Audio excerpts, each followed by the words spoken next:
Good evening. You're watching the news at 7:30 on ATV. I'm Emily Siu. And I'm Emily Siu. Here's a look at tonight's top stories. Security tightened at LegCo as lawmakers resume debate on controversial New Territories development.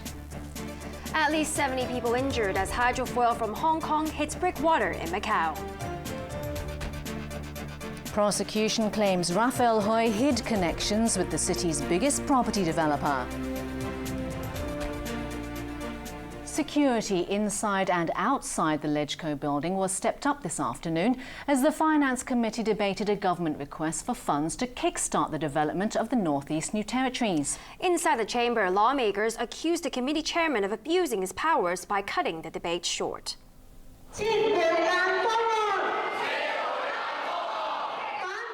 Dozens of activists and residents of Northeast New Territories gathered outside the LegCo building this afternoon before the Finance Committee began a fifth round of debate on whether to release $340 million to fund preliminary work on the controversial plan to build two new towns in northern Fanling and Kutong.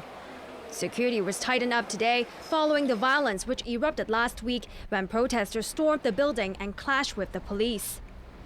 To keep out demonstrators, most routes that provide access to the main lobby were closed off. Security staff were also posted on the second floor where the meeting is being held. People Power lawmaker Albert Chan called the police after he found that even the fire escape was sealed off. Chan said that was a breach of fire safety laws and accused the police of helping the government by not notifying the Fire Services Department to deal with the matter. In a show of support for farmers who will lose their homes because of the development, several pan-democratic lawmakers adorned their desks with vegetables. Committee Chairman Leung-sing opened the meeting by saying there had been sufficient discussion on the Northeast New Territories project, as lawmakers already sifted through most of the over 900 motions tabled. Ruled to go ahead with voting on the 20 motions. The contentious move prompted the Labour Party's Sid Ho to move a motion to adjourn the meeting. She said had no authority to cut short the debate on an issue of great public interest. New Democrats lawmaker Gary Fan backed Ho and accused of abusing his power. Fellow radical Raymond Chan said the committee chairman had no right to pull the plug on the debate. Ho's motion to adjourn the meeting was rejected by 34 to 22. Demonstrators angry with the result had to be escorted out of the public gallery. Ip Kwok Kim from the pro-government DAB then suggested to cut short the time lawmakers could vote on the remaining motions, but the meeting dragged on when more motions were tabled. Earlier today, Development Secretary Paul Chan accused those opposing the New Towns project of politicizing the issue. At least 70 people, most of them from Hong Kong, were injured, none seriously, when their high-speed hydrofoil crashed into a breakwater as it approached Macau this morning. The vessel was carrying more than 200 passengers and crew when it mounted the breakwater near the terminal and started listing. ATV's Arthur Kyola reports. A massive rescue operation began soon after a hydrofoil from Hong Kong crashed into a breakwater in Macau at around 9:30 this morning. At least 70 people were injured and boats rushed them to shore. Many of the victims suffered facial injuries and at least 10 were carried on stretchers to waiting ambulances and taken to hospital. The others were treated for minor injuries at the ferry terminal. This man said the accident happened all of a sudden. He said his nose was injured by the impact and he had to rush to the toilet to try and stop the bleeding. Other passengers on the vessel, the Casillas, said they were kept in the dark about what happened. No announcements were made because the captain was among those injured. This man said there was a loud noise as he was thrown from his seat before the hydrofoil began listing on its right side. The ferry, operated by Shuntak Travel, was carrying 220 passengers and 13 crew members. It left Hong Kong at around 8:30 a.m. and crashed into a breakwater an hour later as it was entering Macau's inner harbor. Most of the injured were Hong Kong residents, but the casualties also included 8 Thais and 4 South Koreans. High tide has been cited as a possible cause of the accident, as the seawall may not have been visible. The crash caused a hole in the front of the vessel. The captain has more than 30 years of experience, and the hydrofall had undergone its latest annual inspection in July last year. The Macau government said an investigation would be launched into the incident. This is the latest in a string of hydrofall accidents over the last year. Last month, more than 30 people were injured when a high-speed ferry carrying 162 passengers collided with a mainland cargo ship near the Chengchao ferry pier. And last November, more than 80 people were injured, 2 seriously, when a jet fuel traveling from Hong Kong to Macau collided with an unidentified object off Hailing Chao. Arthur Urquiola, ATV News. The Democratic Party has expressed its anger with China's white paper on Hong Kong by calling off a meeting with Beijing's top official in the city.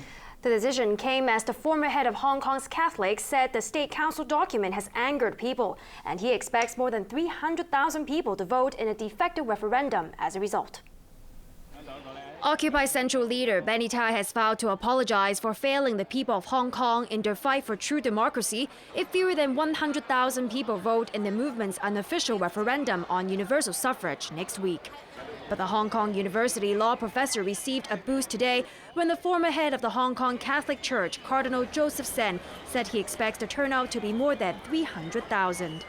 Voters in the de facto referendum will choose one of 3 proposals in the 2017 chief executive election.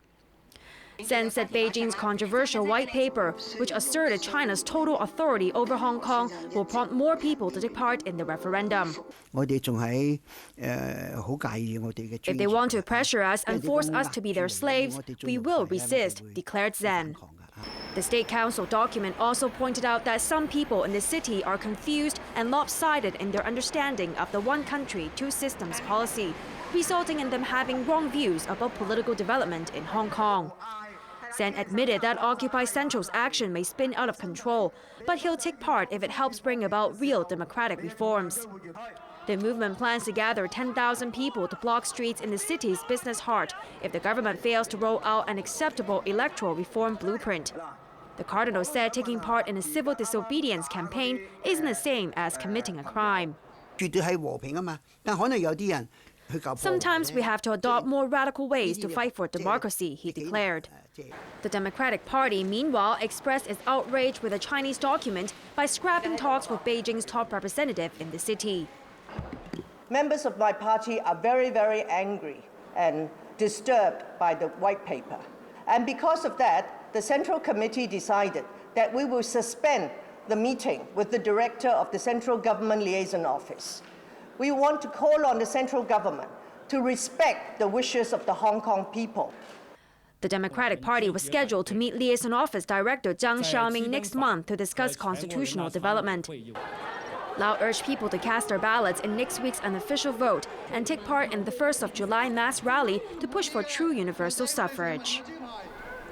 The prosecution in Rafael Hui's corruption trial has accused the former chief secretary of hiding his connections with the city's biggest property developer. But the defense alleged that Chief Executive Leung Chun-ying also did not disclose payments he received from surveying firms when publicly declaring his interests as a senior official. Rafael Hui is alleged to have received $34 million in cash and other bribes from the brothers who run Sun Hung Kai Properties, Thomas and Raymond Kwok, and 2 others. The prosecution alleges Hui was paid to be the inside man and eyes and ears of the developer in the government. Today, prosecutor David Perry sifted through all the declaration of interest forms that Hui made while he was chief secretary and a non-official member of former chief executive Donald Tsang's cabinet from 2005 to 2007. The court heard that Hui did not declare millions of dollars in payments and loans he's accused of receiving from the Kwok brothers, even when the government was in talks about the West Kowloon Cultural District, which Sun Hung Kai was interested in. Hui was chairman of the Cultural Project Steering Committee at the time. After testimony from the prosecution witness, Exco clerk Kinney Wong, that Exco members were expected to disclose their interests, Thomas Kwok's lawyer argued that Chief Executive Leung Chun-ying did not reveal payments he received from Jones Lang LaSalle, DTZ, and his own surveying firm when publicly declaring his interests as a senior official. Before Leung became chief executive, he had disclosed interests during Exco meetings where development in Ma 1 was discussed, defence lawyer Claire Montgomery argued. She told the jury that in January 2006, when Leung was an unofficial member of EXCO, he revealed that he had written a complaint letter on behalf of Ma Wan Farm about changes made to roads leading to the farm. The declaration had been prompted by a question about roadworks in Ma Wan. Montgomery said this showed that such a declaration was only required when a member had been directly involved in the matter being discussed. The defence also used another senior official as an example, Justice Secretary Rimsky Yun. Yun does not disclose his interests in the Bank of China on every occasion that the bank is mentioned in EXCO meetings, although as a barrister he had argued in a lawsuit involving the bank, Montgomery told the court. She said Yun would only have to declare if the matter he'd been directly involved in was connected to the matter before EXCO. The prosecution witness said she agreed with Montgomery's assessment. 7 people have been arrested in a crackdown on illegal gambling during the World Cup. Officers also seized betting chips with a nominal value of $20 million. ATV's Winner Wong reports.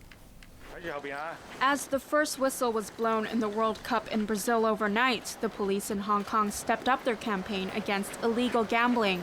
Officers acting on a tip-off arrested 2 men in City Garden in North Point. The suspects are believed to be the heads of an illegal gambling syndicate, and one has a triad background. Officers seized 6 computers along with $18,000 in cash and $8 million in betting slips. In another raid, officers arrested a suspected triad member in Kowloon City. The police confiscated tablet computers, mobile phones, and betting slips with a nominal value of $3 million. The police also swooped on a number of premises in the New Territories, arresting 4 people and seizing betting slips worth $12 million and $100,000 in cash. The overnight crackdown came less than a week after police smashed a huge cross-border gambling ring, arresting 26 people and seizing more than $370 million in betting records ahead of the World Cup finals. The police said the syndicate had been set to handle more than $500 million worth of betting transactions every day during the mega sporting event. Winner Wong, ATV News. The High Court has dismissed an appeal by radical lawmaker Wong Yuk-man against his conviction for unlawful assembly on 2011. The judge rejected Wong's application because his lawyers did not put forward an academic case, but the legislator is now taking the matter to the city's highest court. Wong Yuk-man's supporters were already at the courthouse this morning when he arrived to hear the result of his appeal. In May last year, a lower court sentenced the radical lawmaker to 6 weeks in jail, suspended for 14 months, after he was convicted on 3 charges, including unlawful assembly and organising and taking part in an unauthorised procession. The charges stem from a protest march involving around 70 people in Central following the July 1st rally in 2011. The sentence was reduced to a $4,800 fine after Wong's first appeal. His lawyer argued today that protesters had volunteered to take part in a march from Wan Chai to Government House. He noted that they had stayed on the pavement and didn't disrupt traffic, so it wasn't necessary to apply for a letter of no objection from the police, a must for any public protest. In rejecting Wong's appeal, High Court Judge Derek Pang said the lawmaker had gathered protesters to join him. Pang rhetorically asked that if 30,000 people walked down Nathan Road peacefully, would the police not need to be informed? Wong's lawyer also argued he was discriminated against because of his political stance. But Pang made it clear that the case was about the protest march and not an individual. The judge said all 5 of the defence's points were not academic or reasonably arguable, so he ruled against the application. Wong plans to take his appeal to Hong Kong's top court. Still to come on ATV's main news tonight, Barack Obama considers all options as militants advance in Iraq. Protests mar opening of World Cup in Brazil.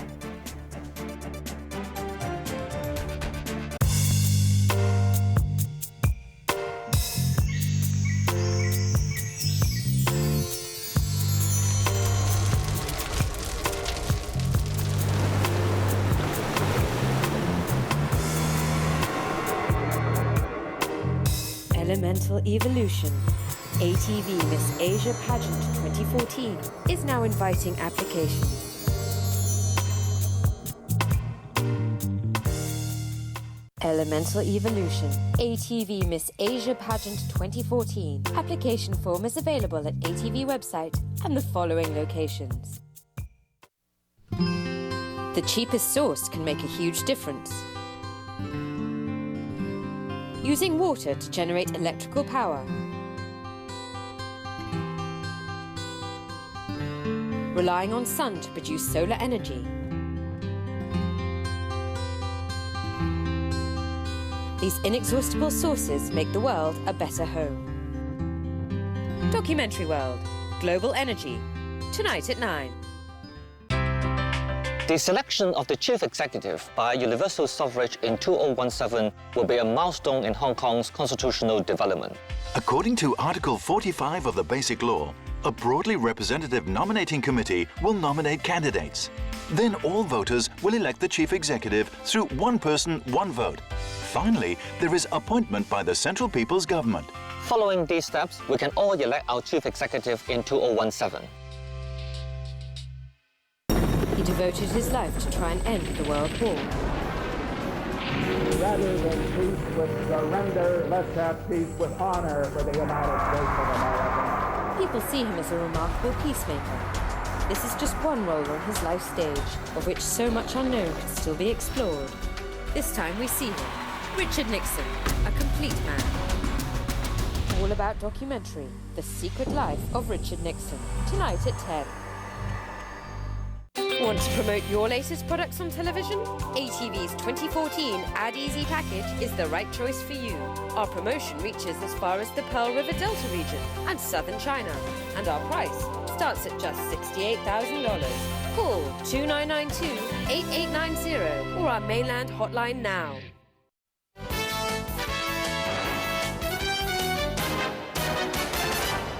Fears are growing about the fate of Iraq as Islamist militants sweep across the country in lightning raids. Key cities have fallen to the extremists, prompting the US to threaten military strikes. Arthur Kyola reports. This video posted on the internet purports to show Iraqi soldiers streaming out of an army base near the city of Tikrit after it was seized by Islamist militants earlier this week.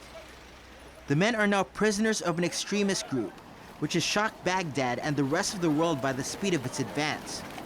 Before Tikrit, the militants captured the northern city of Mosul, the second biggest in the oil-rich state. Iraq's Air Force has launched strikes around Mosul to dislodge the jihadists, who have threatened to march onto Baghdad in their bid to set up a Sunni state, straddling Iraq and Syria. The rapid offensive has alarmed the US, which withdrew its troops from Iraq 3 years ago after occupying the country for 11 years. During talks in Washington with visiting Australian Prime Minister Tony Abbott, President Barack Obama warned that he's considering all options, including airstrikes, to help Iraq. My team is working around the clock to identify how we can provide the most effective assistance to them. I don't rule out anything because we do have a stake in making sure that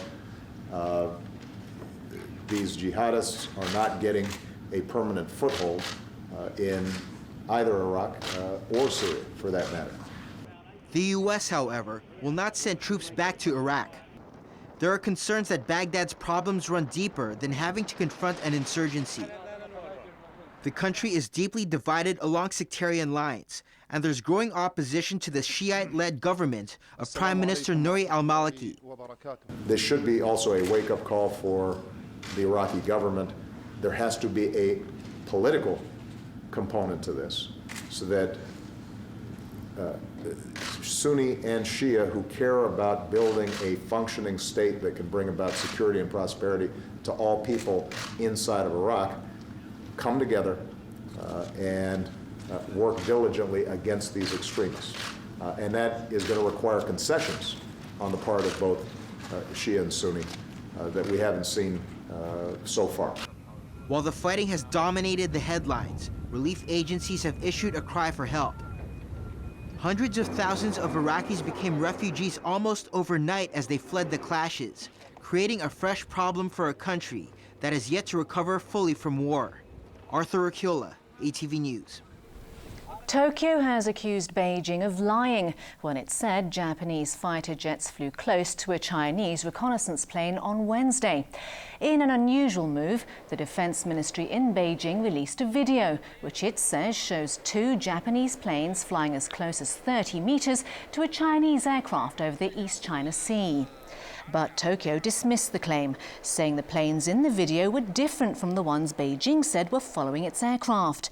Chief Cabinet Secretary Yoshihide Suga also demanded that Beijing remove the online video. Back in Hong Kong, a startling rise in medical complaint numbers has prompted the Medical Council to push for policy changes in their disciplinary process. The council is trying to increase the number of lay assessors in a bid to halve the time needed to complete a hearing. Winner Wong reports. It took 9 years before the Medical Council ruled last month that obstetrician Christine Choi was guilty of 4 charges of medical misconduct. The complaint was made by singer Peter Chung and former actress Eugenia Lau in 2005 following the death of their baby son. Adding to the council's workload is the sharp increase of complaints, 236 cases in 2001 to 452 last year.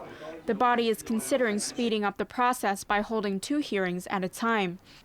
To do this, the number of lay assessors, people who are neither members of the council or the medical sector, has to be increased from 4 currently to 14. This could halve the entire complaint process from an average of 18 months to 9. The reason why we need 10 members is because the 4 lay members, they're overworked. They're so overworked that there is no possibility of doubling the inquiry in the future unless we increase the number of lay assessors. The rise in complaints about medical issues has prompted the authorities to act, but it's not clear when the council will be able to remedy the situation. Legislation has to be amended to allow more assessors to join the council, and this will take time. The council also said it realized that it was taking too long to deal with complaints well before the case of the celebrity couple's baby. Winna Wong, ATV News. 10 over sports with Bola. And there's celebrations across Brazil. Indeed, the hosts have won their first game. Brazilian ace Neymar was the inspiration in the victory over Croatia. There were celebrations across Brazil as the host country defeated Croatia in the first match of the World Cup. Before the footballers did the talking with their feet, fans in the Arena de Sao Paulo and tens of millions of TV viewers around the world watched the glittering opening ceremony. Dancers in extravagant costumes joined American superstar Jennifer Lopez, Miami rapper Pitbull, and Brazilian singer Claudia Leite to entertain the audience. On the field, Brazil was stunned when Croatia took an early lead through an own goal scored by Marcelo. But Golden Boy Neymar scored twice, once from the penalty spot, before Oscar added another in stoppage time to give Brazil a head start with a 3-1 win in the group opener. Some Croatian fans said the penalty shouldn't have been given, but admitted that the home side were in a league of their own. Brazil looked very good. Personally, I thought like a draw was fair, but Brazil looked very good. So now Brazil needs to beat Mexico and Cameroon by a lot of goals, so we're okay. Tonight, holders Spain will meet the Netherlands in a rematch of the 2010 World Cup final. This is the first time in the tournament's history that the finalists from the previous competition have met in their opening group game. Spain defeated Holland 1-0 in South Africa to become world champions, but their bid to retain the title faces stiff competition. Despite Brazil's winning start in the tournament, not everyone in the host nation was celebrating, with thousands taking to the streets to protest against the use of public funds for the tournament. In Rio de Janeiro, violence erupted as protesters denounced the government for funneling public money into prestige projects such as the World Cup instead of improving the lives of ordinary people. Disgruntled demonstrators demanded more spending for schools, hospitals and public transport. Protesters vented their frustration by destroying a television studio on Copacabana Beach after the opening match. A kiosk was also damaged. The violence triggered panic, prompting people to flee to safety. Rubbish bins were hurled onto the roads. The Brazilian flag was set on fire and stones were thrown, injuring a photographer. Several people were arrested. In Recife, a small group of demonstrators clashed with officers. The group held banners and shouted slogans denouncing the World Cup. Violence also marred the atmosphere before the opening match in Sao Paulo, where police fired tear gas and rubber bullets to angry crowds trying to block a key avenue leading to the stadium. Finally, Andy Murray suffered a shock defeat at a pre-Wimbledon tournament, and Martin Kaymer is leading in the US Open. British #1 Andy Murray's 19-match grass court winning run came to an end when he faced Czech Radek Stepanek in the third round of the Aegon Championship.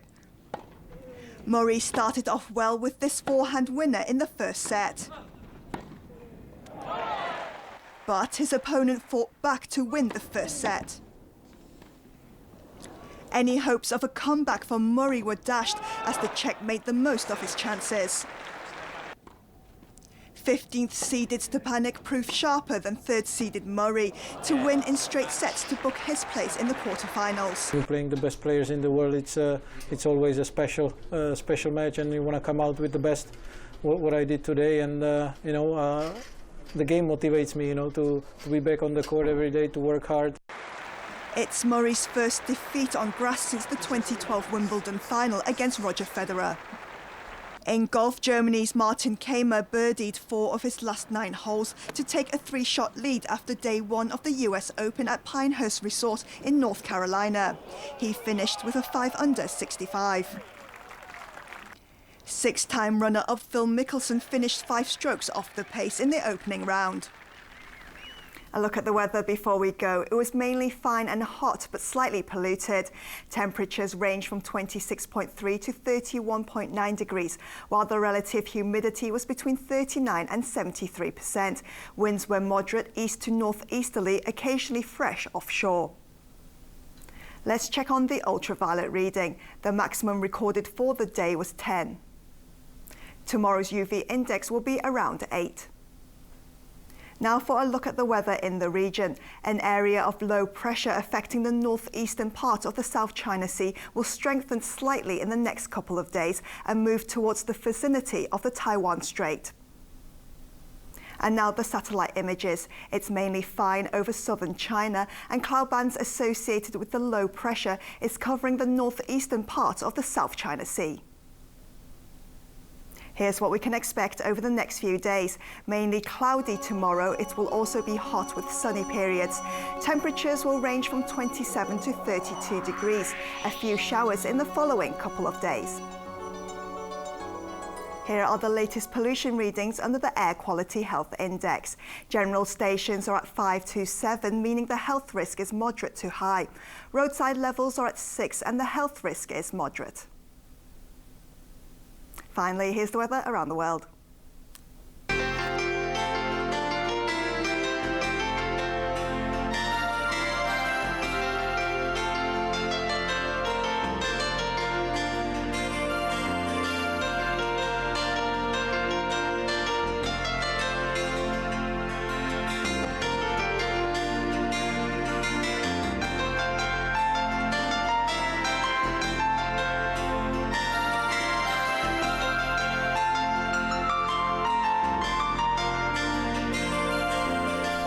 That's your main news for Friday night. We'll have an update in 1 hour. I'm Emily Siu. I'm Bo Leung. And I'm Emily Siu. Thanks for watching ATV and have a great weekend. Good night. Good night. Good night.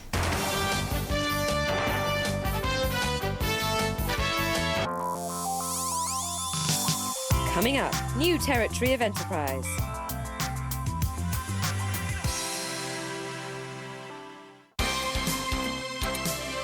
Elemental Evolution. The ATV 2014 Miss Asia pageant is about to start. Ladies, come and show the world your beauty. The ATV 2014 Miss Asia pageant, waiting for your participation. Come and join us now. Elemental Evolution. ATV Miss Asia Pageant 2014 is now inviting applications. Elemental Evolution, ATV Miss Asia Pageant 2014. Application form is available at ATV website and the following locations.